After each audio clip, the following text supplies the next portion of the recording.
gentlemen, welcome to Retro Warriors episode 405. Woo. As always, I'm your host, Justin Baker, and as always, I'm joined by resident old bastard, Chris Saturn. Hello. Do you ever think people get upset because we swear immediately when we start the show? When do we swear? I mean, I say bastard. That's a swear. Is that a swear? That's a swear. In what world? I wasn't allowed to say it when I was a kid. Like if I was on the playground in like first grade and some kid pushed me and I'm like, you bastard! Like I would have gotten in trouble. Maybe in first grade, but like at home, my parents didn't care. Right. I was fully allowed to say whatever the fuck I wanted by the time I was in first grade. That's different because I was not allowed to say whatever I wanted by the time I was in first grade. I could not be dropping F-bombs when I was 7 years old. They would have been like, hey, don't fucking do that, man. My parents would have thought it was hilarious. No, bastard is indeed a swear. When I was in first or second grade, I remember I called my brother a dickhead, and my dad thought it was the funniest thing he had ever heard in his life. Well, anybody that's upset that we swear immediately when we start the show, we've just swore a whole bunch of times. Yeah, so yeah. Enjoy that. Yep. Hopefully it was good for you. Oops. It's no real housekeeping this week. The social media stuff is kind of on hold right now. I like that we waited 405 episodes to address the potential early swearing problem. 8 years in, we're like, oh shit. You know the one where we call Saturn a bastard 405 times in a row? Maybe we should use some thinking there. Now I just want to make it a worse swear, just because you felt like it wasn't a swear. Resident old fucker. Yeah, resident old fucking asshole. Chris Saturn. Just get way too aggressive about it. Social media stuff is kind of on hold right now. My wife is currently out of work, so we're spending a lot of time together, so I'm just not fucking with it. So it's fair. You know, it'll come back around. Yeah. My week. Mm-hmm. I picked up the old Vampire Survivors DLC. Yes. The new one. Yes. I've not played a lot of it yet. I've played a little some. of it. Yeah. And it's cool. Yeah. I don't know if I mentioned it on the show. I switched to the new engine, the Unity engine for it, which is currently in beta. Yeah. And now the lowest it ever drops, even on the most insane run, is like 20 FPS. Nice. And the rest of the time it runs about 60 FPS. But all that to say, I played a little bit of it, not a ton. Mm-hmm. I've unlocked a couple of the weapons, none of the characters. And I just can they just do like a monthly subscription to Vampire Survivors? Like, I'll pay twice as much money. Seriously. If you do it more often, please. I've unlocked one character, but no weapons yet. Yeah. I've unlocked a weapon, but no characters. Oh, dang. Which it seems weird. Yeah. At least I thought it was a weapon. It looked like a weapon. Oh. Mine, I opened up a coffin to get to a person. Oh, yeah, no, I haven't found the coffin yet. Okay, I was looking for it. Instead, I fought a deer, and it gave me a weapon. I did fight a deer, but it didn't give me a weapon. It just gave me the hyper mode. Huh. Maybe that's what I unlocked in. I don't know. But yeah, Vampire Survivors continues to be game of every year. Yes. For the rest of all time. It's so good. Oh, yeah. It's so good, Saturn. Yes. And I just recently finished it all. And I know like an episode or two ago, I was I finally sat down and I actually unlocked everything in the whole game. And then I was like, now I'm sad.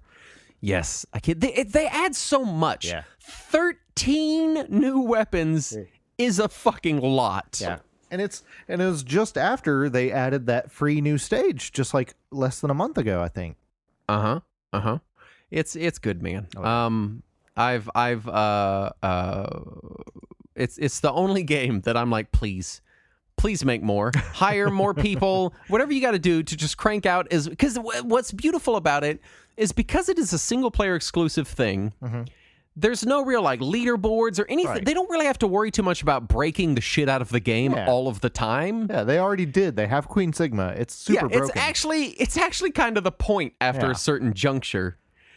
And so they just can release whatever they fucking feel like and break shit all to pieces because that's what you're like, yes, I want you to do that. Do more of that, please. You know what I want to see happen is, you know how Dead Cells had that officially licensed Castlevania DLC recently? Yes, crossover content. Exactly. I want to see an official Castlevania DLC to Vampire Survivors. It'll basically be the same things, but with official Castlevania names on it. Yeah, it's good. Yeah. It's a good game. Everyone should go buy. Also, I got a discount. I bought the DLC and it's like normally $2. It's on launch sale for $1.79, and if you complete the bundle with all the DLC, which I already have the rest, it's at like $1.59. Yeah. And it's like, can I just like send y'all the extra 50 cents? Like, you deserve it, man. I want to give it to you. I bought it on Steam, Google Play, and on my Xbox just to make sure I gave them the most money. Yeah, like it's the only game. I know we've harped on this game so much, so often, but it's so rare that I find a game where I'm like, can I please give you more money? Can I give you more money for this? Because you need more money for it. Because please make enough money, please. But yeah, I've also been exploring Fediverse stuff. I don't know what is. Which is a term applied to kind of a loose coalition of open source, decentralized social media and social media adjacent platforms. That sounds exhausting. It was exhausting to explain it. So, basically, it's like, hey, here's an open source, decentralized version of Facebook and Twitter and YouTube and Reddit and yada yada. Down the line of your usual silos of internet content. Right. The big one that people have probably actually heard about is Mastodon. Right. Which was initially introduced as kind of like, this is a Twitter replacement. Right. But it works on sort of the same idea as like Discord, because since anyone can run a Mastodon server and anyone can run a server on any of these because they're decentralized, you don't just join Mastodon, you join an instance of it, a server of it, and some of them are gigantic places with millions of people, and some of them are little tiny places moderated by a guy running it on his computer at home. Right. And really, I just did it because I was curious. Because I like having a thing to mindlessly scroll, and why not something that's open source and decentralized and not run by algorithms and not serving me ads of any sort and doesn't even have the capability to serve me ads of any sort. And it's pretty cool. It reminds me a lot of I know we opine for the days of early internet and web rings and kind of naturally discovering stuff. Yeah. And it feels a lot like that. Right. And that's when I realized that I don't miss that as much as I thought I did. Yeah. But everyone on it, like, people are having actual discussions. People are nice. People, because in the areas you found so far, they are nice. Right.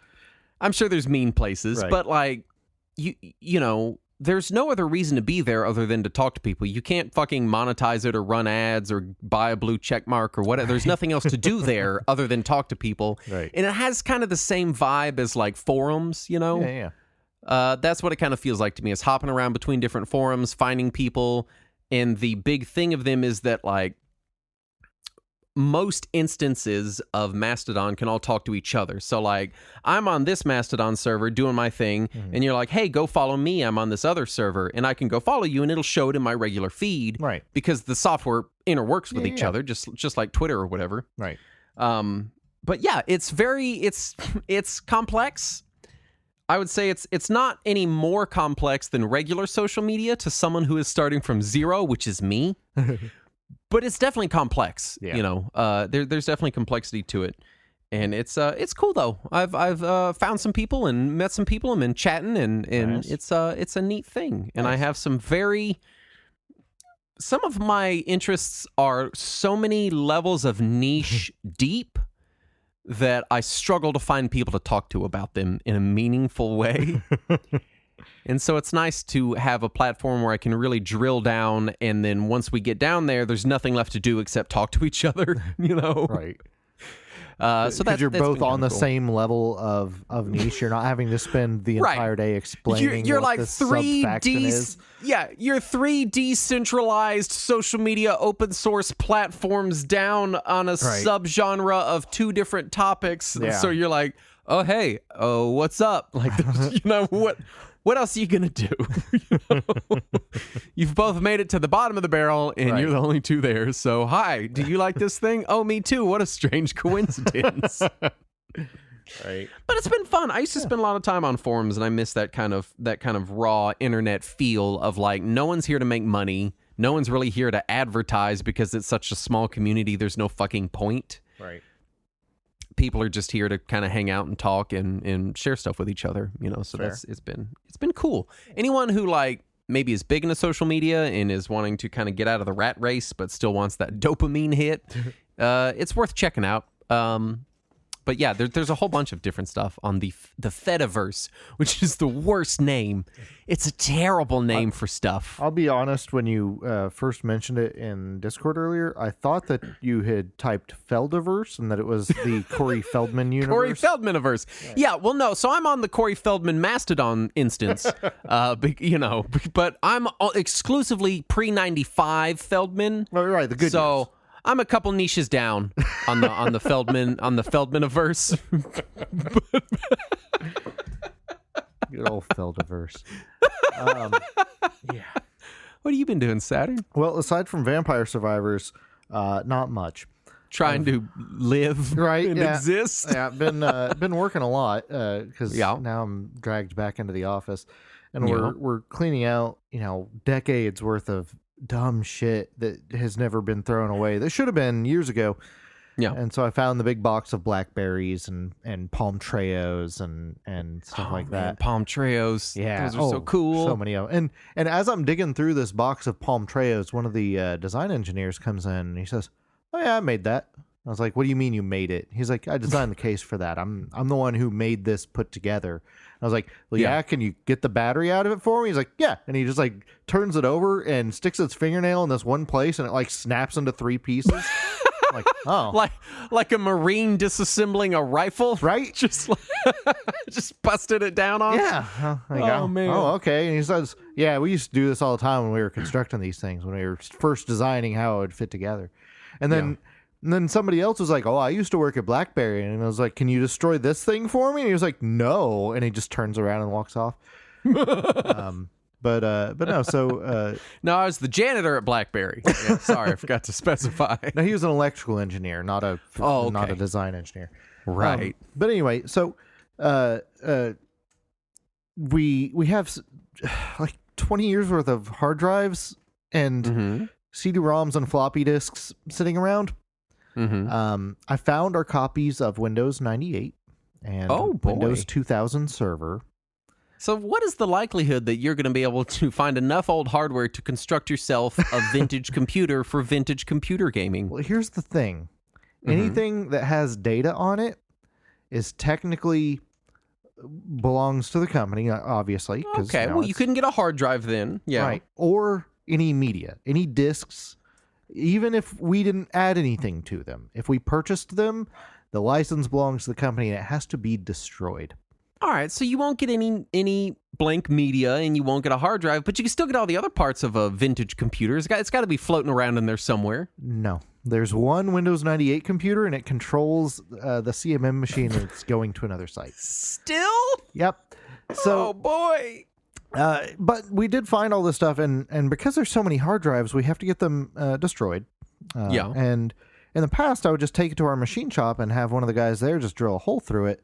But they were dismissed on day one when they started the layoffs. Oh, no. So I don't have a machine shop anymore. It is abandoned. And so I was asking around and all of our other sites, and they're like, "Oh, we called this service. They come out and they destroy your hard drives for them." And so I called this service, and they're like, yeah, we'll send a truck out with a metal grinder in it, and we'll just run all your hard drives through it. Yeah, it's like a wood chipper. Basically. And I was like, cool. And can you also do SD cards? They're like, yeah. And I was like, what about flash drives? Like, yeah. What about bodies? I said, well, what about old smartphones? And he said, yeah, just take the batteries out first. Yeah, and so don't blow up. Right. So I was like, great. So now my job the last few days has been to disassemble Samsung Galaxies and take their batteries out. And let me tell you about the hell that is my life now. Oh, my God.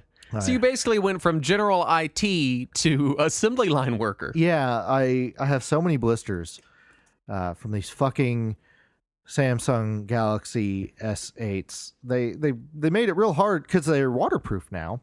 Yeah. And the waterproof seal makes couldn't you just hit it with a hammer and then just like, okay. When I hit it with a hammer, which I did, it shatters the glass on both the front and back, and then there's glass slivers all over my workbench. Well, why don't you put it in a little burlap bag? See, here's the thing. You have to take it out eventually. Right. And then I get glass everywhere. Well, you do. So all right. We have heat guns. Wait, all right, I got an idea. Uh-huh. You just put a piece of packing tape on the glass, and then you smash it with a hammer. So we have heat guns. So I decided I would do it the correct way. So I get out the heat gun, and I get the suction cup out, and I get the little sponger tool and everything, and I'm taking the backs off. But it's taking me forever, and my hands are starting to feel it, and it's so hot because of the heat gun that I keep burning myself. And this one guy comes by, and he's like, what we used to do at Motorola, we would just put them on a hot plate, and that would melt all the glue, and then you just pop the back off. Mm-hmm. And I said, well, wouldn't that affect the battery negatively? So I don't want the battery to have a problem. And he says, no, probably not. And he's an electrical engineer, so I'm like, he probably knows what he's talking about. I mean, batteries can get pretty hot. Yeah. They naturally get pretty hot. Yeah, so I hand him a phone, and I'm like, go ahead and try it on your hot plate. And a couple minutes later, he brings it back to me, like maybe 2-3 minutes later. And he's like, yep, see, the glue just came right off. And he hands it to me, and the battery has swollen to like 5 times its normal size. Yeah, ready to burst. I'm like, I'm not doing that anymore. You can keep your hot plate. Thank you. Uh-huh. What about the little bomb he had constructed for you? He punctured it. So, he punctured many batteries. Anyway, so there's battery acid all over our scrap room now.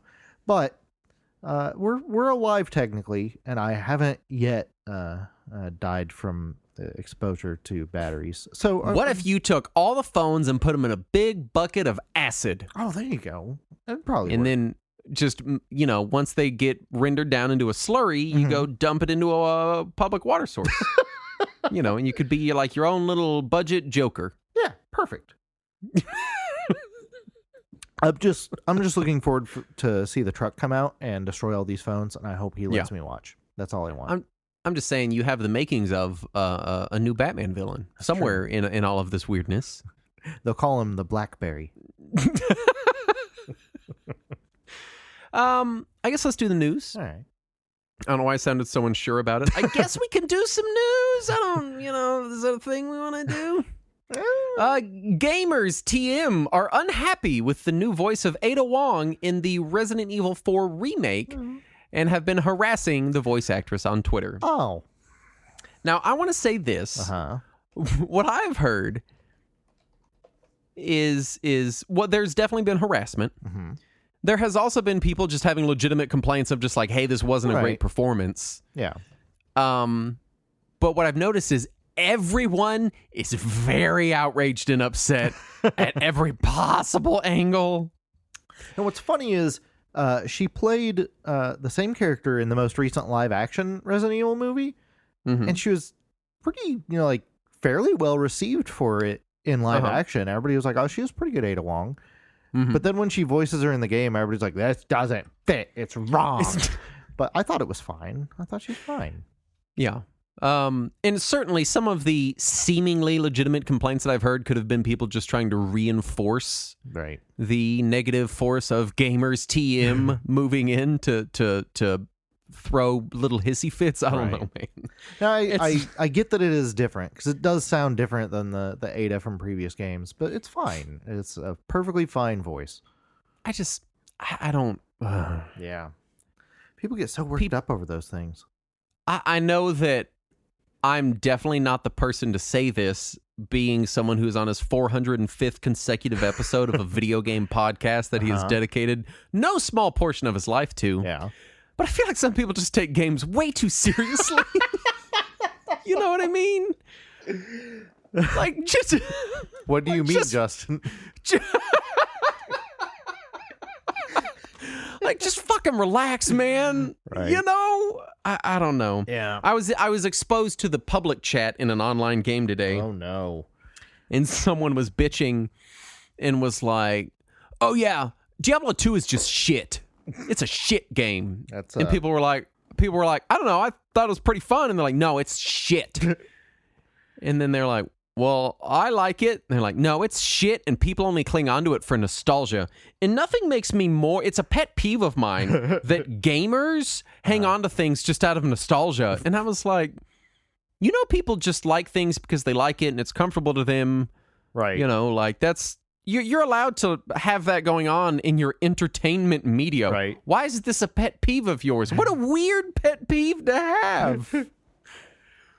Like, do you bring it up like on first dates? Like, well, tell me about yourself. Okay, well, I like old movies. My pet peeve is gamers holding on to things out of nostalgia. I define myself as a true gamer. Where'd you go? I don't. Hello? We didn't even get the breadsticks yet. I'm okay. Just running out the door. Taxi! Konami announces that they're starting a new creators first development studio alongside a new R&D studio by 2025. And the person who shared this on our Discord noted that nowhere in their press release did they specify any of this was for video games. So, it is Konami. Knowing Konami, it could either be video games or a studio that produces high-quality flip books. It could go either way. What is a creator's first development studio even mean? I don't know. Aren't development studios staffed almost entirely by creators? That's how they create things? Konami did a crossover with some fashion designer who just released a dozen or so Silent Hill 2 t-shirts. Yeah. And they're all just like a picture from the game, a quote from the game, and then the designer's website at the bottom. And they are all that. And I don't even know why the designer's website needs to be there. It's just verbatim shit taken from the game. And it's already become a meme in the Silent Hill community where they just like act like that website wrote the game, and so they credit every quote from the game to that website now. It just maybe that's the creators first. Maybe it's some design studio they're trying to credit for everything. I did in my own personal life get to encounter some Konami level marketing from Hasbro this week. So the new D&D movie is out. Right. And so they're releasing accompanying merchandise. It's mostly like toys and, figures and Normal hoodies stuff. and, the normal shit you would expect. They have one that's just a little thermos with the Dungeon Master from the 80s cartoon that says Dungeon Master. And I want it so bad. So they took all the art from the original early 70s D&D books, the 3 original books. Yeah. And they put them on the bottom of snowboards. Because when you think old school 70s era Dungeons and Dragons, you think shredding some sweet powder. So fucking weird. And the whole time I couldn't quit thinking about Konami. I was like, this is a Konami move right here. I just had to look it up because I couldn't remember what website it was. The website that they teamed up with is called onlineceramics.com. And it's just a collection of merchandise. It's just Silent Hill logos and then an online ceramics website URL at the bottom. What the fuck, Konami? It's the weirdest shit. The EU finally forces Nintendo to address Joy-Con drift for European and UK citizens. Yeah, and what was great is Nintendo announced this before the whatever European regulatory body did. And so for like half a day, everybody was like, oh, Nintendo's finally starting to address this issue. How good of them. And then the next day, the regulatory committee was like, we have issued this ruling against Nintendo that they must address this. We are forcing them. Right. Well, Nintendo wanted to get out ahead of this and squeeze out whatever goodwill they could, Get one day of goodwill out of it. They can't get goodwill out of releasing products that continually function or keeping games readily available for purchase on digital platforms. No, that's ridiculous. Don't be so silly. None of that is artificial scarcity. Monster Energy famous patent trolls are continuing to sue anyone that they can that uses the word monster. Yeah. Most recently, an indie game called Dark Deception, Monsters and Mortals. They've sued Capcom over Monster Hunter. They've sued Pokemon. Anything that uses the word monster, They sue over. I guess it wouldn't be a patent troll; it'd be a trademark troll. Yeah, Is that what that would be? I like the idea that somebody is just browsing the Steam store and they see Dark Deception Monsters and Mortals, and they're like, "Oh, is that a game about energy drinks and mortals?" Yeah, I've heard about Monster Hunter. I assume it's about going to every 7-Eleven in the tri-state area to find your favorite flavor of Monster energy drink. Right. And then I bought it, and it just wanted me to kill things with a sword. So I'm just a confused customer that is now no longer going to purchase Monster Energy due to this confusion. Why do I need Pokemon? I already have 2 cans of Monster Energy in my pockets right now. Your pocket monster. Rumors point to a new PlayStation handheld that will be a streaming-only device, which means it's not really a handheld, is it? It's just an Android phone that can't make calls. But Justin, Vita means life.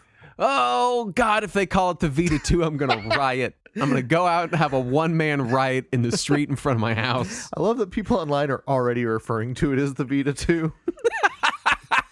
That has the same energy to me as Dreamcast 2. Yeah, the Dreamcast 2. Please win, Sega. Dreamcast 2. Phil Harrison has left Google at some point following the discontinuation of Stadia. Oh, no. Shocking nobody. He's in the wild again, Justin. He might destroy another company. You phrase that like he's in the woods waiting to spring on a CEO? Like Shia LaBeouf? I mean, you know, he ran the PS3 into the ground. He ran Xbox One into the ground. And now Google Stadia. I'm terrified of where he goes next. Well, at least we can rest easy in the fact that he got an enormous exit package. Oh, I'm sure he did. I am terrified that like I'm going to open up the news one day and be like, Capcom welcomes new CEO Phil Harrison. Microsoft has removed licenses for all emulators downloaded on Xboxes in retail mode. And this is your friendly reminder, not an I told you so moment, but your friendly reminder that if you're using a first-party device to do something it is not advertised to do, then you are risking a corporation taking that ability away from you at any time. And this is just another example of corpos doing exactly that. And we knew it was going to happen eventually. True. It is sad that it finally did happen, but, you know, not a surprise. I felt bad. I don't remember who it was, but someone in our Discord was like, I just bought an Xbox as kind of a set-top emulation device. And I was like, he was getting it for his birthday 2 days after this happened. Oh, no. God. Yeah. And finally, post-release microtransactions were added to Resident Evil 4 Remake to let you upgrade your weapons more quickly. Why? Why do you do this? They did the same thing with Resident Evil 2 Remake, which, you know, I don't like it. I don't like it at all. I don't like it either. Even a little bit. But I guess it's at least the things in the microtransactions are still available for free in the game. So, True. So it is a thing that you can still get just for playing the game. And at least we know that they didn't design the game around the intention of making the upgrades so slow that you were encouraged to buy microtransactions, which is what they do everywhere else. Right, because people have actually said they don't understand why these microtransactions exist because they easily got these things in a standard playthrough, so New Game Plus, they already had it. So it seems to just be a bit of a shortcut that isn't really necessary. What it is it's something they should have put into an accessibility menu. Right. And instead, they're going to charge people for it. Right. Instead, they would like your $5, please. Like, this is exactly the kind of shit that should be a slider in an options menu for the remake. Like, hey, you've played the game before. Do you want to crank up your, the rate that you upgrade stuff and just kind of have a chill time? Well, great. That's $2.99, please. Or however much it costs. Justin, think about their pride as a gamer. Look, it's got F words. It reinforces my pride as a gamer. It does everything and more. Everything I want out of games is to reinforce my own pride and hear F-bombs. That Resident Evil 4 Remake does both of those things, Justin. Excellent. Which brings us to our topic at hand. This week we're talking about Neutopia. Yes. Not Oldtopia. No. Get that shit out of here. It's Neutopia.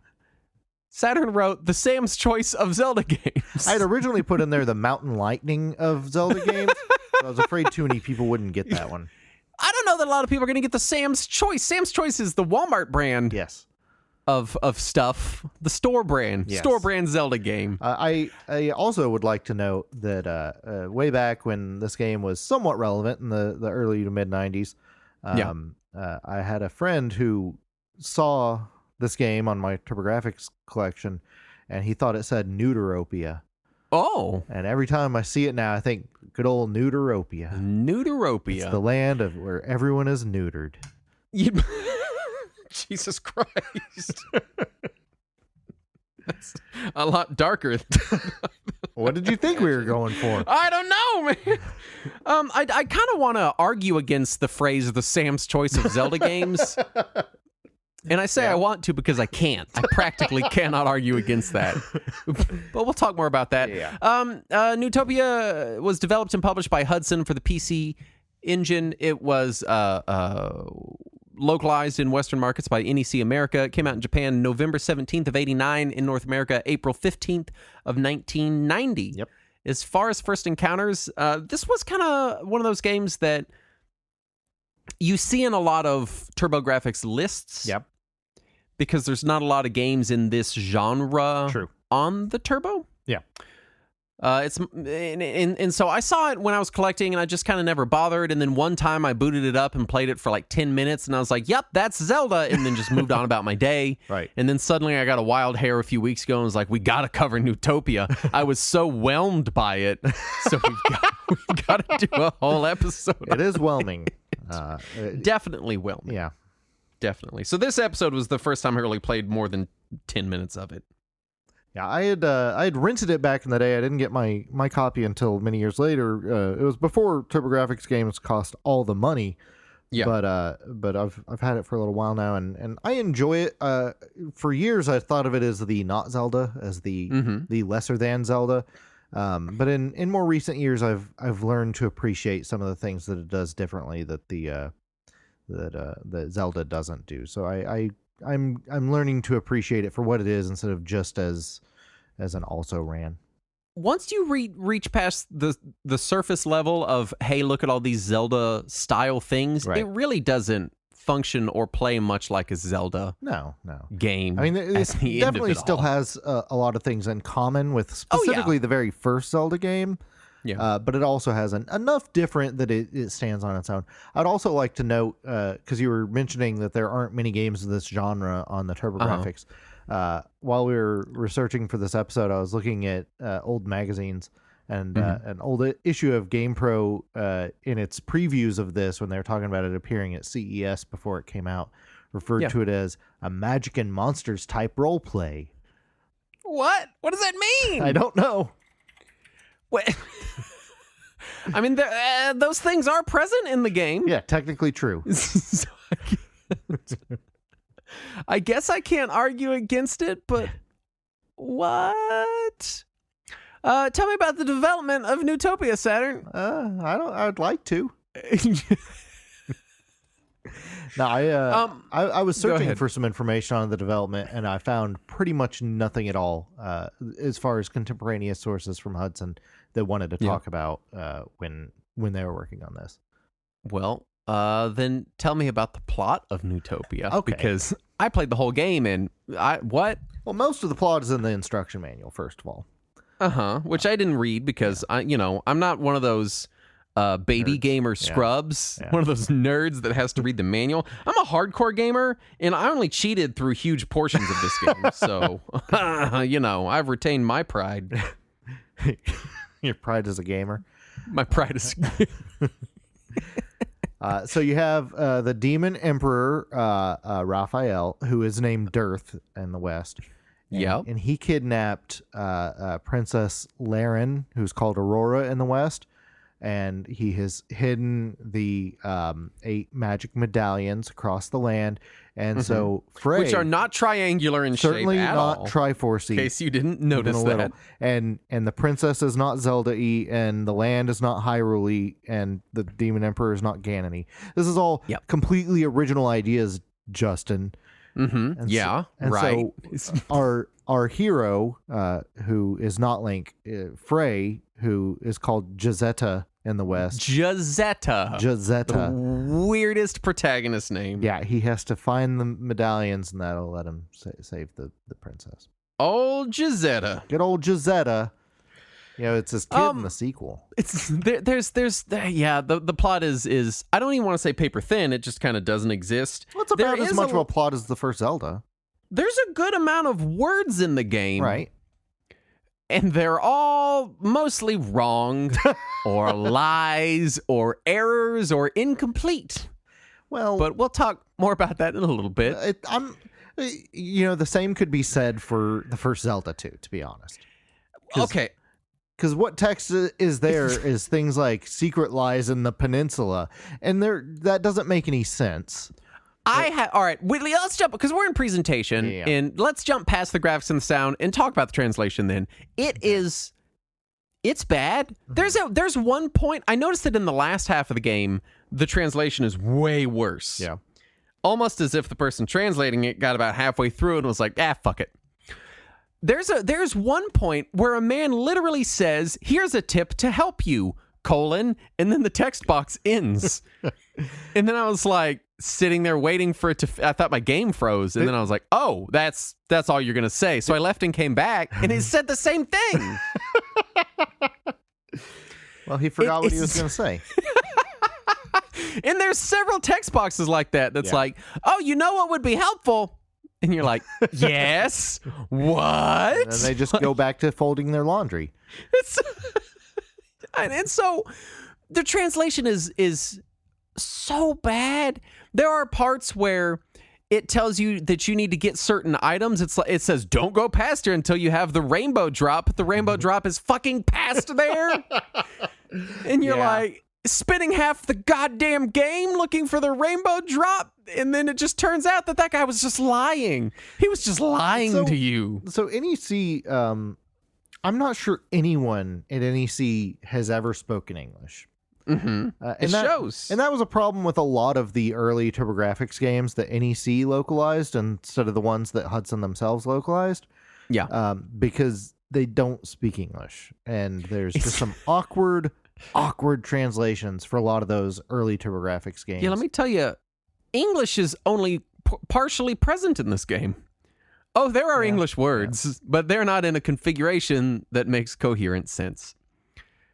The translation is probably my biggest issue with the game. Like, I have other complaints that I'm going to talk about, but the really bad translation is probably my biggest problem, because it meant that I had to constantly be staring at a guide because there was nothing helpful. And I had some issues with the localization in the first Zelda back in the day too. So I had to draw maps and just kind of explore and figure things out.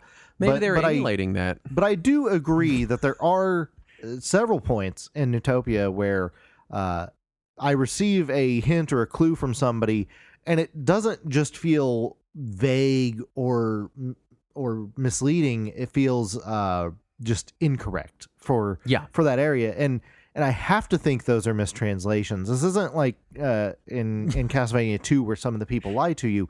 It feels like it just like they put something in the wrong person's mouth, or they grabbed the wrong tense or wrong location based on the words they were translating. Some of it is the location thing strikes me as they probably sat down, wrote out all the text that was in the game, translated it, and then stuck it where it's supposed to go, but stuck it by looking at the translated version. So some of it just went to the wrong locations. And in a game like this, having a text box in the wrong location is a problem. Yeah. Go ahead. And also sometimes it feels like maybe the people who translated it had never played a video game before. Yeah. And so they didn't know what the context for any of this was, so they just kind of threw some words in there. Yeah. But graphically, very impressive game. Oh yeah. Looks great for when it came out. Now this was a couple years before Link to the Past. I want to say this was the year after Zelda 2, if I am mathing right. Yeah. So I think it looks really nice. Certainly more colorful because the TurboGrafx can handle more colors. And it definitely wears its inspiration from Zelda. when you're looking at it, but it does look a bit better than that first game does. It looks good. It's well animated. Yeah. It doesn't look as good as Link to the Past, but it's also on an 8-bit system, so you kind of got to take that into account. But Justin, it's called the TurboGrafx 16. I know, they lied to you, Seth. Just like the people in the game. I'm also impressed by the variety of graphics in this game. Yeah. There are a lot of different enemy types. Oh yeah, and all the different overworld types and everything. Yep. There are a lot of graphics are packed into this game. It looks good and it is very diverse. I didn't notice any palette swaps, maybe a couple. I think but there's there's got to be at least a couple. Yeah, I think but I really didn't notice them most of the time. The music is good. It's I feel like every musical track in this game is 5 seconds long, and it's a good 5 seconds, but then it continues. Yeah, I like a lot of the music, but I also agree that it can get a little grating. Also, I do want to note that it was composed by Tomotsune Maeno, who did Far East of Eden and some other stuff for Hudson. But they're most well known for Far East of Eden, which also has a beloved soundtrack. Let's talk gameplay then, which is really the meat of this episode. Yeah.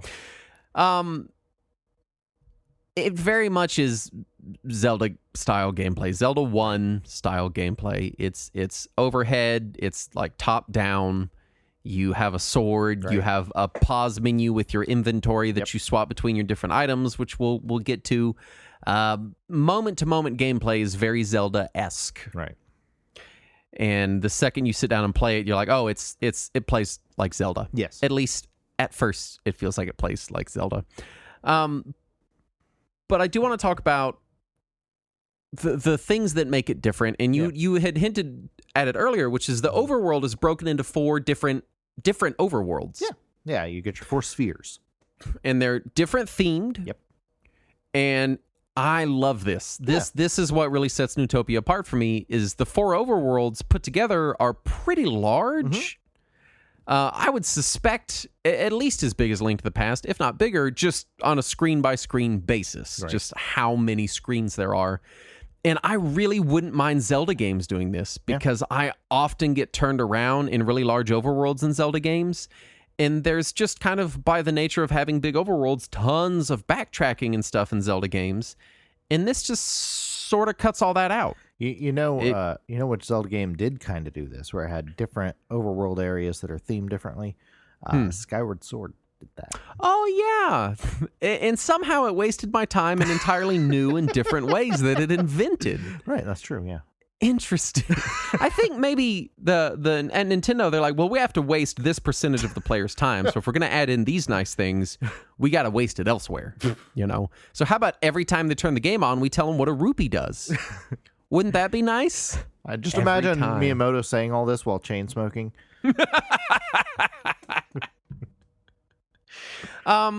There's not a lot to do in the overworlds. And that's particularly notable because there's really nothing in the way of like side quests. It's just random rooms. Yeah. And I get that Zelda didn't really have side quests or overworld stuff to do. It was just burn bushes and look for things, and this is just burn pillars and rocks and look for things. Yeah, I feel like some of the things that were hidden were a little more useful in Zelda. However, all of your items are in the overworld in this game instead of being in dungeons like in Zelda. So it is still absolutely worth exploring because you're going to find your mandatory items, but I feel like the optional things aren't quite as useful as they are in Zelda. I had an issue with a lady who was talking about how she lost her son. So near the rainbow drop area. Yeah. I can't find the damn rainbow drop. The guy's like, don't go past her if you don't have the rainbow drop. And I'm like, all right, I'm not going to. And then I find this lady nearby that's like, oh, I lost my son somewhere in the land sphere. Yeah. And I'm like, okay, maybe I go get her son and she gives me the rainbow drop. No. So I go and I look fucking everywhere for this kid. And then finally I'm like, all right, I got to look it up. He does exist. Yeah. he only kind of tangentially alludes to the fact that he has a mom somewhere, and then it's just like, good luck finding the medallions. And you're like, no, fucking come with me. She's missing you, and she's got a goddamn rainbow drop. No, I got my own life here. It's fine. And finally, I'm like Googling online. I'm trying to find stuff, and people are like, oh, yeah, that's not a quest. It's just, they just both say things that are semi-related to each other. Which, that is also a thing that happened in games of this era. It should not have happened. It was pretty common. You would see this in games like Ys or Dragon Quest or Final Fantasy, where somebody in one town would be like, oh, my friend moved this sound, and I wish they would come home. And then you go talk to them in the other town, they're like, I sell tomatoes now. Right, but don't put them right next to the guy that says you need blank item to progress. Look, when there's nothing else to do. Look, it's not their fault that they didn't know what that guy said. Let's talk items. Yeah. There's a bunch of items. There are what they call field items, which are items that you can pick up off the ground that enemies drop, which are coins. Mm-hmm. You've got cherries, which restore your life, which are effectively take the place of hearts. You have an hourglass, which freezes everyone, which you might remember from Zelda. Yep. It was a clock then. Yeah. But then you have your actual usable items. Right. You've got bombs, which function just like bombs in Zelda. Right. However, go ahead. In Zelda, sometimes there was some indication of where you could blow up, at least in Link to the Past, not in the first game. True. In this game, it feels like there's never any indication, and yet you can blow up a lot more areas. At least it felt like that to me. The bombs are used a lot in this game, it feels like. And it takes forever to refill them. I want to wait on the fire rod because that one I want to talk more about. Well, you have Wings of Return, which some enemies can drop, and you can use them to return to the last password place that you were at. There's a magic ring, which enemies can also drop, and you can buy them. That turns every enemy into the weakest version of that enemy from that zone. Yep. Which is a really neat item, honestly. Yeah, it's nice. So when you hit a room and you're like, oh, it's all a bunch of not whiz robes, these things are really hard, you can just turn them into snakes and then kill them. You have the Bell of the Sky, which is really only used to show a path to a later item upgrade. Right. And then you have the Moonbeam Moss. Now, here's the thing. The Moonbeam Moss and the Fire Rod, you use these literally nonstop. Yes. The Moonbeam Moss lights up rooms in a labyrinth, in a dungeon. Like a candle in Zelda. Like a candle in Zelda. The Fire Rod shoots a little fireball. Yeah. The issue is the Moonbeam. So transitioning between screens in the game, it's a timer. So if you use Moonbeam Moss in a dark room, it's, I think, 3 screen transitions before that screen resets its timer. Right. And you spend a lot of time going back and forth between areas trying to figure out what fucking walls to bomb. Yeah. So you're constantly running back and forth between these rooms, having to equip the Moonbeam Moss, light it back up, bomb a couple walls. That didn't work. Go to the last room. It's not that one. Go back here. Did I miss something? Come back here. Use the Moonbeam Moss again. It's very annoying. Yes. And it's very annoying. At least if you're playing it in the modern era on an emulator, you can rewind and keep your bombs. Yeah, which is what I ended up doing because, man, you would just run out of bombs. All the time. There'd be no way. And in Zelda, when you pick up bombs, it was 4. You'd always get a 4-pack. And this one, isn't it just a single bomb? I think so. But I was rewinding so much that I didn't really worry about bomb pickups. But man, they're not common. They're not common drops. And when they do drop, I think you get 1, maybe 2 at a time. I think it's just 1. So it takes forever to refill your bombs, and they don't let you carry that many. So and you can buy them, but they're expensive as shit. So expensive. So yeah, it's really frustrating, especially on the original console when you're just trying to find where the fuck you're supposed to go. I want to talk about the Fire Wand because this is an improvement over Zelda in leaps and bounds. So the Fire Wand functionally replaces the sword beam, the fire rod, and the bow and arrow all in one thing. So it is your ranged weapon. It is how you burn down bushes and pillars to find hidden areas, and it's effectively your sword beams because it does like the inverse of sword beams. So in Zelda, you get your sword beams. If you get hit, you lose your sword beams. Right. In this, the more health you have, the more powerful and effective the Fire Wand's effect is. Right. But even at like no health, it still shoots out and will hurt enemies. It just doesn't do as much damage. I love this mechanic. Yeah. Now, is if I remember great. right, even at full strength, the fire rod is a little bit weaker than your sword, right? I feel so. Well, it might depend on which sword you have. I felt like full power, it was about as powerful as my sword. I feel like at mid power, it was less than half as powerful as my sword. I don't know that it's a direct correlation, I guess is what I'm saying. Yeah. But it's awesome. It's fun. You keep it equipped in your second slot all the time. And it's just really fun. As it gets powered up, eventually it shoots these big pillars of fire that's really satisfying to shoot across the screen. I saw one reviewer of the game had mentioned that the fire rod essentially turns the game into a shmup at one point. Yes. And since the TurboGrafx is known for his shmups, that's fitting.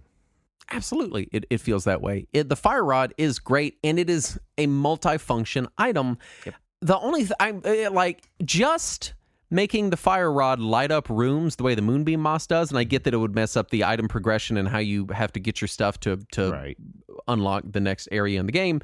But just combining those two items would remove so much of the inventory juggling that I have to do in this game and make it a much better experience. I can see that.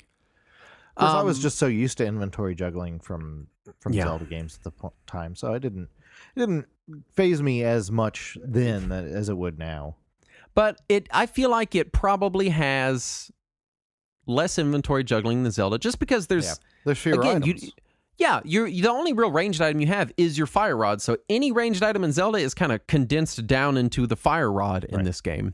And there's no magic meter. You can use it as much as you want. It's just there's no infinite. boomerang. There's no flute. There's nothing like that. So there's medicine you can pick up. And then you have what are called the automatic items. And these are the items you pick up on most of them are items you pick up in the world. There's the crystal ball, which is effectively the map, and the labyrinth key, which you use to unlock the boss door. Right. But then you have the Book of Revival, which you pick up really early in the game, and it is what lets you get a password. Yeah. And you just kind of walk out and pick it up, and there's a dude gives it to you. Right. There's the Rainbow Drop, which is effectively the raft from Zelda 1. And not like the Rainbow Drop from Dragon Quest. Correct. Except it makes a shiny rainbow bridge between stuff, which looks awesome. Yeah, it feels more like the ladder from Zelda 1. Yeah, pardon me. The ladder. You're correct. And then you get the Falcon Boots, which make you walk a little faster because the default walk speed in this game is as close to 0 as possible while still technically making you move. Yeah. And it is so annoying that I played a lot of it on fast forward just to get at a decent walking speed. Yeah. But all that to say, I like that the items in this, I get that it's just a simpler game than Zelda 1. There's just a lot less moving parts. But having less items and items more kind of condensed into one make for what I felt was a smoother, more enjoyable experience as far as just moment-to-moment gameplay and juggling my inventory. Right. Compared to something like the first Zelda game. Yeah. I can see that. It does have saves. It also has passwords. If you got to have the turbo booster to save. Because there's no battery in a Hue card, and there's no battery in a TurboGrafx. So if you don't have the turbo booster or a turbo CD or the Japanese equivalents, you just get that password, and that password is obnoxious. Oh, it's very long. Yeah. It's very long. Then we get into the labyrinths, which for me are kind of the problem area. Whenever you condense a lot of items down in a Zelda-type experience, the boss encounters suffer. Yeah, well, I agree and also kind of disagree, because I do agree that the bosses are less interesting. Forgettable. But they looked really cool. Oh, they look awesome. Don't get me wrong. Like the 3-headed skeleton turtle, that's fucking awesome. The big dragon you fight is huge, looks cool. All the bosses look really cool. Right. But because you don't really have a lot of different items to interact with them, like shooting Goma. Yeah, like shooting Goma in the eye or using the whistle to hit Dig Dogger and or the bombs. So every boss encounter is just, I don't know, hit them with your sword till they die. Yeah. because there's really nothing else you can do. One thing I will say about Neutopia versus Zelda is there's no regular keys in Neutopia. So you're not having to constantly hunt down keys. You basically have the whole dungeon available immediately. They make you hunt something down, because what they do instead is they give you clear the room style block puzzles those in are also every in other Zelda. fucking room. Not as many. True, because Not nearly as many. Because a lot of those in Zelda were kill all the enemies to get a key to unlock the door of the room that you're in. So it was the same thing effectively. Hold on. It was kind of on paper the same thing. But once you get the key and unlock the door remains unlocked for forever. Exactly. In Neutopia, if you go a couple screens away and come back, the block puzzle resets. You have to kill the enemies and do the block puzzle again. Which that does also happen in Zelda, but nowhere near as often. Right, because there's not as many block puzzles. There's so many, and they try to like up the difficulty of the block puzzles. Yeah. And the way they do that is by putting like 70 blocks in a room and being like, figure out which one it is, dum-dum. Which there's a couple of rooms in the second quest of Zelda that kind of do that too, but there's still only so many blocks they can have in those rooms in the first Zelda. The labyrinths themselves, because there's no keys to find. Yeah. Because all the puzzles are basically block puzzles. Yeah. Because you do find equipment upgrades, so there's kind of items to find, but they don't really change how you play. It's just armor, shield, or sword upgrades. Yeah. There's just not a lot of dynamic gameplay going on in the labyrinths. Yeah. And really, I think that's kind of my big... we're about to get into some other complaints I have, but really my biggest complaint of the game is that it's a much better looking game than the first Zelda. Right. Some of the design choices are, in my opinion, superior to the way Zelda did things. Mm-hmm. But it also suffers from just being a less dynamic game. It really is move forward, hit things with sword. That's really 90% of the game here. And I would also say that the my biggest complaint with the dungeons is that they all feel very samey. They do. Because aside from palette, they're all the same essentially. Basically, yeah. And it's exacerbated by the fact that the bosses are all the same tactic, which is don't get hit by them and hit them with your sword. There's no keys to find. There's, it's just... Yeah. And every dungeon has an old man chained up in it. And I guess they were the guys that guarded the medallions. And in the first dungeon, you run into this chained up old man and you're like, oh, fuck, this is dark. And he's like, I just wish someone would let me out of these chains. And then you get to the last room and you get teleported out of every dungeon after you complete it. And I was like, wait, that guy was locked up in chains. But the later dungeons, the old men do specifically say, you have to defeat the boss and then I'll be free. And you're like, oh, okay. Because that first guy, you're like, I just fucking left him. He's just still in there. Hello? Are you coming back? Oh, the enemies are gone, but I'm still chained to this wall. Did you get the medallions? I hope that nice young man is still out there. Giuseppe? Let's talk difficulty. Because the difficulty in Neutopia is really uneven. It's all over the place. Some of the bosses are pretty much a joke. Some of them are insanely difficult. Like the crab boss is so fucking hard. Yeah. And it's kind of exacerbated by my other big issue with the game, which is poorly designed hitboxes. Yep. So in the first Zelda game, enemies stay within their square, in air quotes, on the screen. Correct. And it makes it really easy to tell exactly where their hitbox is. Yes. In Neutopia, enemies extend beyond their square, but any portion of the sprite at all that intersects with any other portion of the sprite, even when by the perspective of the game, these things are passing by each other, will cause you to get hit. I hate it so much. And so it makes it unclear or sometimes just unfair when you get hit by enemies and when you can hit enemies. And getting...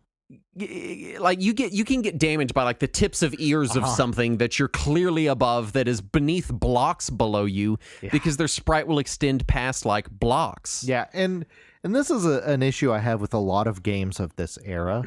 And this is one of the few things that Nintendo did right really early on was figuring out what felt like fair hitboxes, regardless of whether or not they were 100% accurate hitboxes. And I get, I see the trade-off. In the first Zelda, everything's kind of squat and square and kind of weird looking, but that's by design to avoid exactly this. And even when they stopped doing that in Link to the Past, for example, they recognized the illusion of the angle from the isometric depth. pavement, and they made it to where you could step slightly behind an enemy without getting hit by it.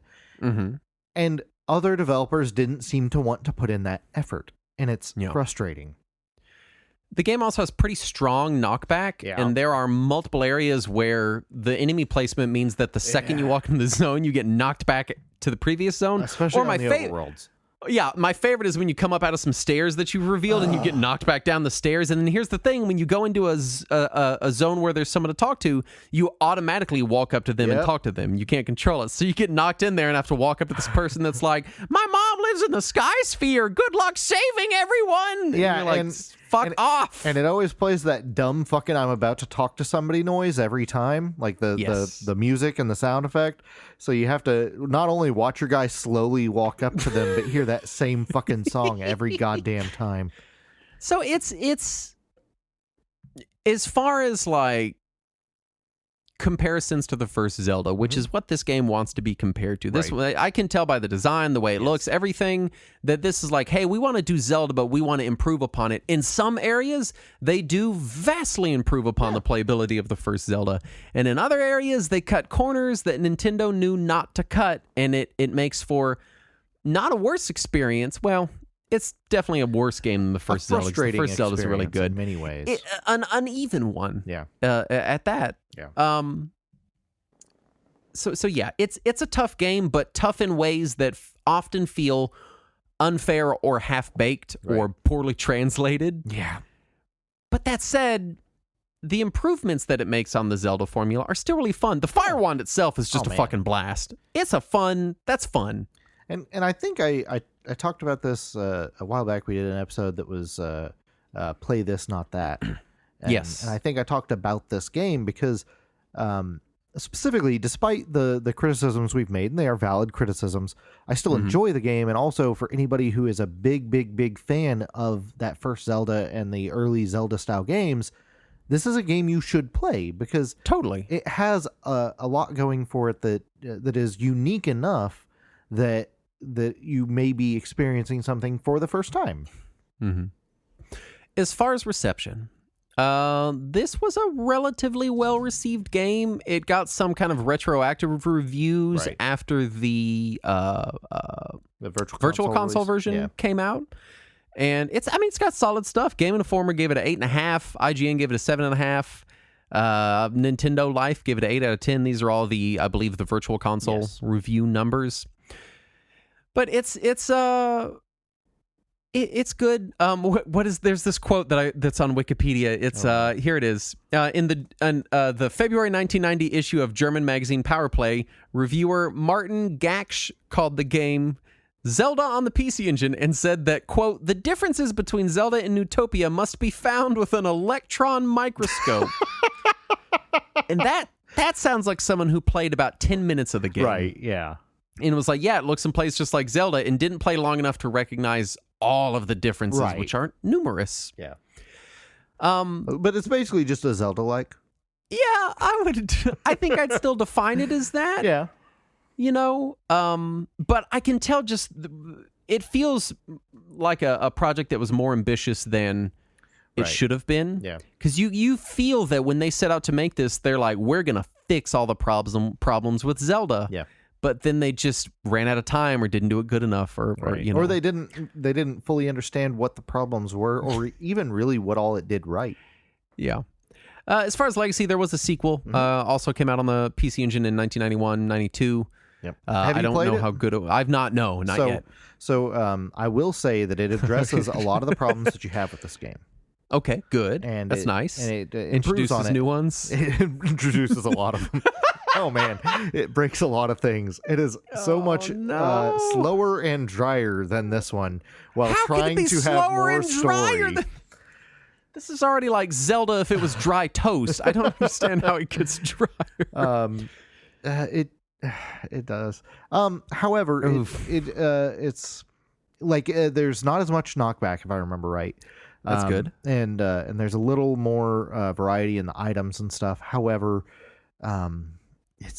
it has as much or more frustrating moment to moment gameplay for me. Yeah. That I would actually prefer the first one. Yeah. The first one did get a release on Wii Virtual Console in 2007, came out on PS3, PSP, and PlayStation Vita in 2010 and 2011, and on Wii U in 2014 and 2017. It was also on the TurboGrafx Mini. There you go. Yeah. There's lots of ways you could play Neutopia. That are not available anymore. Kind of transitioning into final thoughts, I think you should play Neutopia. I think Neutopia is a fine game. I think if I had a TurboGrafx back in the day and I did not have an NES, I would occasionally feel smugly superior about the Fire Wand in my Zelda game. And your not Zelda game. In my not Zelda game. Yeah. And I think it's a fun time. Yeah. I don't know that I would go out of my way to play it. But if you're sitting down playing a TurboGrafx and you have it available, it's fine. It's fun. As someone who was just desperate for more Zelda back then, it scratched the itch, but it did so in a really annoying way. It's like it scratched the itch, but it scratched too hard and too long, and then it kind of burned afterward. And you're like, oh, that was too much. I feel like had to get a cream for that one. Like if you're like you said, if you're a hardcore Zelda 1 fan, and I feel like there's a lot of games that are like, oh, we cribbed notes from Zelda 1, but then they kind of fucking don't feel like Zelda 1. Right. Like I remember Binding of Isaac was one where the designers were like, yeah, this is basically our Zelda 1. We love that game. And then it doesn't play like Zelda. Play like it even a little. You know, I feel like if that's you and you're annoyed by that and you're like, no, I want more strict adherence to kind of the tenets of the first Zelda, Neutopia will be up your alley. Oh, yeah. It is the closest to it that I have ever seen. Yeah, it's crazy close. Yeah. So, yeah, I think you should play it. I think it's a fun time. I don't think it's going to blow anyone out of the water. No. I would be shocked to hear anyone say that they thought it was legitimately a better game than the first Zelda. Right. But it's fine. Yeah, if someone puts it in front of you, you should play it. If nothing else, if you are that diehard fan of Zelda, it is something you should look into because it's worth seeing what is new, what is different, and it also helps you see what it is you may or may not like about Zelda because it does certain things just different enough that you suddenly really notice those things in Zelda that you might have taken for granted before. You know what else is really different that makes you appreciate things that are the same as other things? No, Saturn? Justin, what? It's our Patreon at patreon.com/retrowarriors, where you can get uncut versions of this episode and other things. And we've got links in the show description. If you just click on it, it takes you to all our stuff. It's all in there in a big link tree. And I put a little gradient background on it so it looks like Microsoft clip art from the 90s. It's a good time. Then Talking Wizards is there, and I released 2 episodes of that last week, so just a lot. And normally you have these really clever episode descriptions, and this time the episode descriptions were just episode number. Oh, was it? Yeah, it was sad. Oh, yeah, no, you know what it was? Here's what happened. Patreon used to, because we don't number the episodes of Talking Wizards. We name them, which is how we used to do shows before we did this show. Right. And I like that, but here's the problem. We will have a couple episodes in editing at a time, and I won't remember what the last number I posted was. Right. In Patreon, when you used to go to edit a post, it would tell you the name of the file. It would be like whatever, because we named them the number. It would be like TW119.mp3. Patreon has now changed it such that whenever you upload an MP3, it renames it to 1.mp3. So now I don't know which fucking episodes I've uploaded. You couldn't take notes elsewhere. That's impossible. No! So I just put it in the fucking show notes. It's fine, Saturn. It's all fine. Anyway, we also have Read Along. You should listen to that. It's a good show, and we like Perfect doing recovery. it. We do want to thank our following patrons, starting with Mark Schwickendioffmeyer And Lil Bunny Fufu 89. Suffer. Atari 2600 consultant Marlowe 221. Vince the ShamWow guy. Adam Williams. Chris Courage. platform agnostic. Please do a shitty game Pollyanna. It would be so funny. And Chris. Are all the patrons we want to thank for their kind and also generous donations. Indeed. Which are both kind and generous, in which we appreciate muchly. Anyway, before my speech completely degrades. We still have to do another episode tonight, Justin. Oh, no, it's okay. That one will be fine. Uh-huh. It'll be great because between the episodes, I don't know. I'll go do another 8-ball, and then I'll just be freaking out. Anyway, thank you so much for listening. We'll be back next week, and as always, let us cling together.